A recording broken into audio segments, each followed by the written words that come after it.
This is Optimal Living Daily, episode 357, Efficient Email by Steve Pavlina of stevepavlina.com, and I'm your personal narrator, Justin Malik.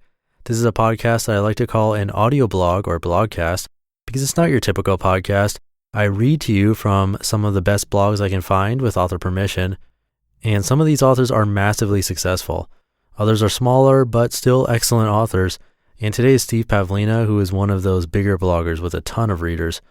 And he recently spent 30 days going to Disneyland every single day simply because he can, and he likes to experiment with weird things like that. You can read about that on his site, but I won't be reading posts about that. Today's post is about email, so more along the lines of productivity, which I feel like I haven't read in a while. So with that, let's get to this post and start optimizing your life.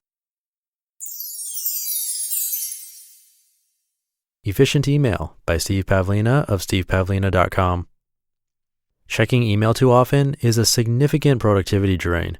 Email, by its very nature, isn't usually urgent unless it's your entire job, such as answering customer support emails.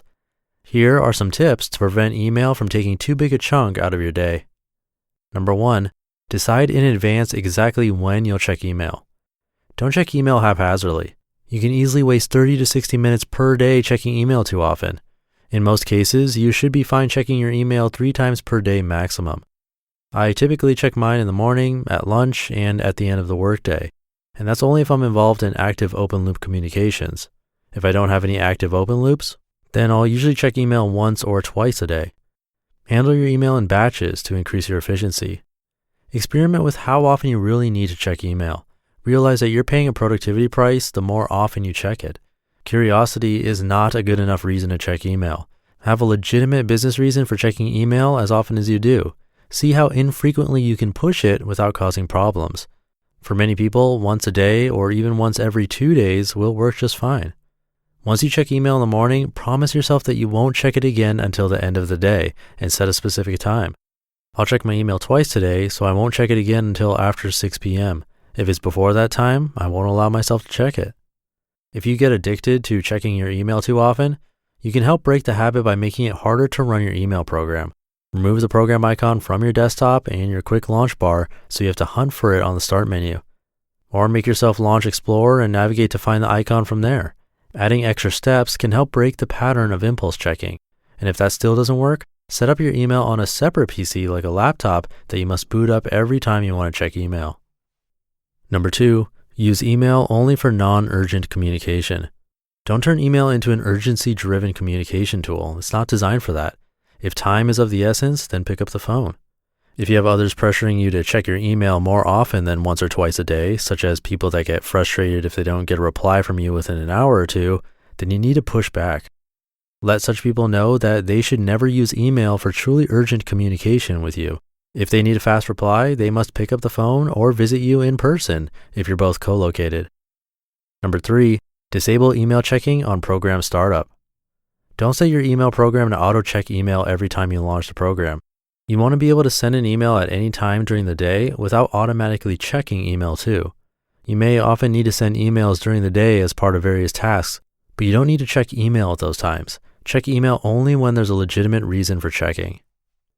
Number 4, log your email usage. Create an email log and record how often you check email. You can do this with a sheet of paper. Just record the start and stop times whenever you run your email program. Do it for about a week and see how much time you're spending on email. Is it worth it? If you're checking your email more than 20 times a week without a legitimate reason, you're wasting way too much time. Try giving yourself a daily or weekly email checking quota, and once you hit it, you can't check your email anymore until the next day or week when your quota resets. Offer yourself a reward like going to see a movie or going out to dinner the first week you come in under quota. Email is a powerful business and personal communication tool, but it's easily abused. Why? Because it's so easy.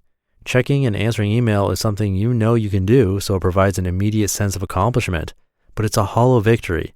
And if you spend your days masterfully checking and answering email, you'll go nowhere and crowd out those actions that could really move you ahead.